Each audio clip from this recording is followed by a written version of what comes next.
जब से मोदी सरकार आई है तब से एक आवाज आपने सबसे ज्यादा सुनी होगी। कोई विपक्षी, कोई एक्टिविस्ट, कोई बहुजन नेता आपको ये कहता हुआ जरूर सुनाई दिया होगा कि भारतीय जनता पार्टी संविधान खत्म करना चाहती है, आरएसएस संविधान खत्म करना चाहती है, या फिर मोदी सरकार संविधान को नहीं मानती, संविधान खत्म करना चाहती है। दोस्तों, इस बीच नरेंद्र मोदी सरकार ने संविधान से बने कानूनों को कठपुतली की तरह इस्तेमाल किया।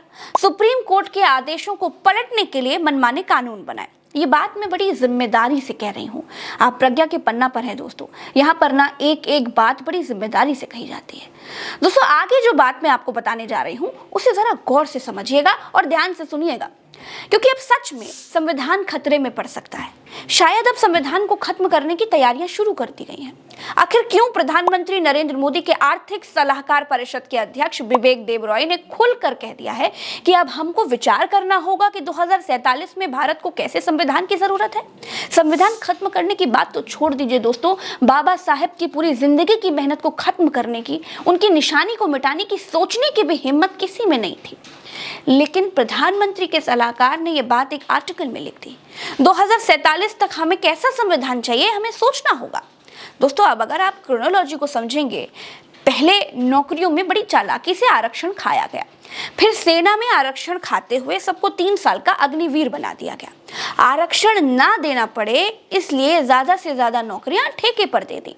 धीरे धीरे बाबा साहेब अंबेडकर के आरक्षण की जड़ों को काटा गया। संविधान से मिले आरक्षण का पेड़ अब सूखने को है। बड़ी धीरे धीरे ये दिखाने की कोशिश की जा रही है कि इस संविधान से आपको क्या मिल रहा है।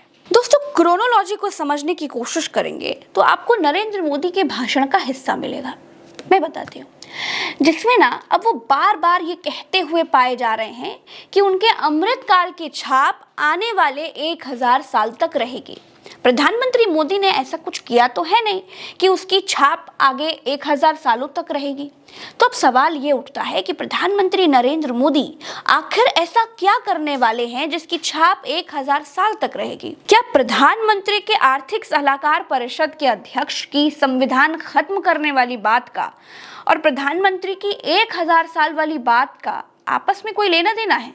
अगर हाँ, तो ये बहुत खतरनाक है, क्योंकि मोदी सरकार कैसा संविधान बनाएगी ये सबको मालूम है, और आरएसएस कैसा संविधान चाहती है ये भी सबको मालूम है। दोस्तों, मोदी के आर्थिक सलाहकार परिषद के अध्यक्ष विवेक देबरॉय ने पूरी बात क्या लिखी है उसको देखते हैं, फिर आगे बढ़ेंगे। दोस्तों, देबरॉय लिखते हैं कि 1973 में हमें बताया जा रहा है कि हमारे लोकतंत्र की इच्छा चाहे कुछ भी हो, संसद के जरिए बेसिक ढांचा नहीं बदला जा सकता है। जहां तक मैं समझता हूं कि 1973 का फैसला मौजूदा संविधान में लागू होता है, नए संविधान में नहीं लागू होगा। संविधान जिसे हमने 1950 में अपनाया था वो अब वैसा नहीं रह गया है। इसमें संशोधन किए गए और संशोधन भी हमेशा अच्छे काम के लिए ही नहीं हुए। हमें बताया जाता रहा है कि इसका बेसिक स्ट्रक्चर नहीं बदला जा सकता।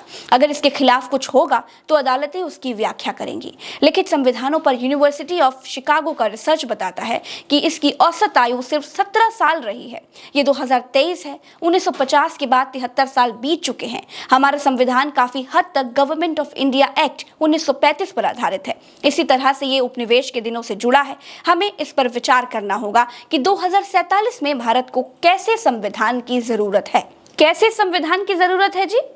नए संविधान की तो बिल्कुल जरूरत नहीं है। क्या पुराने संविधान की सारी बातें पूरी हो गई? दलित और सवर्ण दोनों एक बराबर हो गए क्या? क्या सबको बराबरी का अधिकार मिल गया क्या? क्या दलित का बच्चा सुप्रीम कोर्ट में जज हो गया क्या? क्या दलित का बच्चा मोदी का सलाहकार हो गया क्या? नहीं हुआ ना। तो फिर संविधान बदलने की क्या जरूरत है? किसे चुभ रहा है बाबा साहेब अंबेडकर का संविधान? देबरॉय कहते हैं कि ये उनकी निजी भावनाएं हैं। तो देबरॉय जी, अंबेडकर का संविधान आपको काहे काट रहा है? क्या जो बदलने की बात आप कर रहे हैं, आपको क्या परेशानी है भाई? अंबेडकर के संविधान से आखिर दिक्कत क्या है? सवाल बिल्कुल वाजिब है देखिए, और मैं प्रज्ञा मिश्रा जब तक हूं तब तक सवाल तो पूछना बिल्कुल नहीं छोड़ूंगी। दोस्तों, मोदी के साथ संसद में बैठने वाले बिहार के नेता मनोज झा का क्या कहना है वो आपको बताती हूँ। विवेक देबरॉय ने ये खुद नहीं बोला, बल्कि उनकी जुबान से बुलवाया गया है। इसके पीछे के मंसूबे भी बिल्कुल साफ हैं। उनके इस बयान ने बीजेपी आरएसएस की घृणित सोच को फिर सामने ला दिया है। भारत का संविधान सर्वश्रेष्ठ संविधान है। बीजेपी का तरीका है कि ठहरे हुए पानी में कंकड़ डालो और लहर पैदा करो, फिर कहो कि अरे ये मांग उठने लगी है। देश में पहली बार प्रधानमंत्री के आर्थिक सलाहकार ने संविधान बदलने की बात कही है। ये बात कोई छोटी बात नहीं है दोस्तों घर के बड़े जिस भाषा में बात करते हैं ना, उस भाषा में घर के बच्चे भी बात करते हैं। याद रखिएगा मेरी ये बात।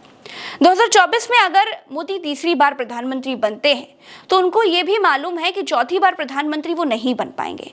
तो क्या उसी दरमियान संविधान ये कहकर बदल दिया जाएगा कि संविधान बहुत पुराना है, जनता की मांग पर इसे बदला जाता है?